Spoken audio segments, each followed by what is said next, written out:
In this video, I want to show you 4 props that I use in my piano teaching studio to solve various student issues. Actually, 3 to solve student issues, and 1 is one of my teaching tools. So let's get into it. The first one that my teacher used on me is this, a beanbag.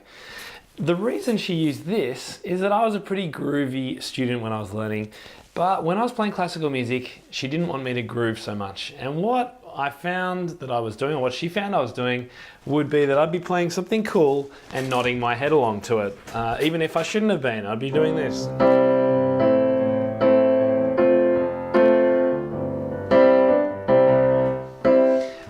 But not in pop music, this is in something classical, I can't remember exactly what. So how does this come into it? Well, what she would do is actually put this on my head to remind me to keep my head steady. And what you'll find is that if you do this with a student and they're a nodder, it'll very quickly fall off their head. So they do have to keep still.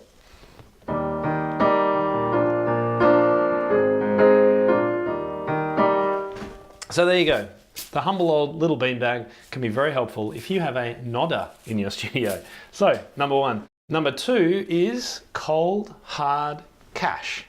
Now, this is actually just a $100 note that I've printed out myself, but I'll leave a link below because you can actually get fake money. You see it on film sets and things like that from Amazon. I'll put a link to it below. Now, why is it good to have a wad of cash in your studio? Well, one question that I like asking my students, if I feel that when they're playing something, they're trying to practice something in a lesson and they're just not focusing, I will say to them, hey, imagine if this was real cash. There's $1,000 here. How would you practice this section or these bars or measures if I was going to give you $1,000 for getting it perfect?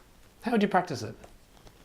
And you'll be amazed at how different their approach will be. What will they do? Well, they'll slow down. They'll concentrate 100%. They'll focus. They'll think before they start. All of these things that we want them to do normally in their practice, a little nudge with some cash can really help. Now, obviously, this is just play money. It's in fact not even very thick, but you know, the idea is what really counts here. And the students will know it's like, oh no, he's just playing around. But it's amazing what the idea of, hey, I'll give you $1,000 if you play these 2 measures correctly. How are you going to play them now? And those kids that go really fast in all their playing, they will slow down guaranteed. So there you go. Some cold hard cash is number 2. Number 3 is a towel. And my teacher used quite a small towel. She used a tea towel for this. This little trick is for those students who continually look down at their hands. And we all have those students in our studios. And the reason why this is a problem is that if a student can't get a kinesthetic sense of where they are on the keyboard, their progress is going to be much slower. We want them to be able to navigate the keyboard without constantly looking at their hands.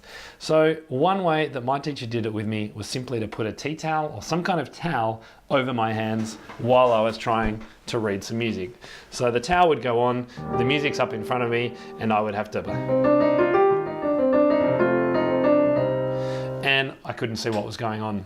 Another way to do this would be actually to pop the towel behind the book and then play like this. And that means that it probably won't fall off because eventually if the student's moving around a lot, it will fall over.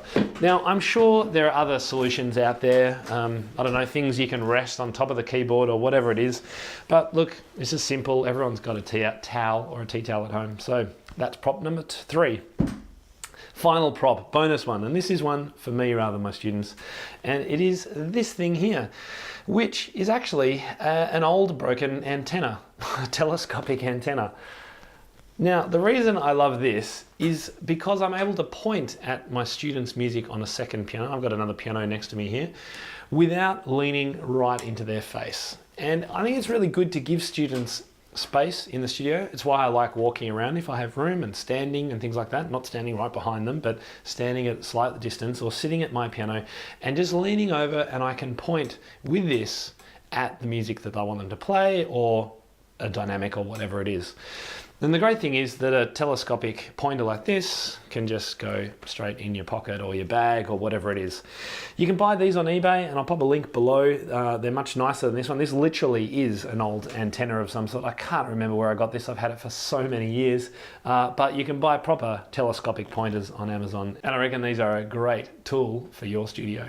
So there you have it. There is 4 quick tools that I like using in my studio. Let me know what your favorite tricks and tools are by leaving a comment below. And if you've got any questions about what I've shown you today, then please ask away. See you soon.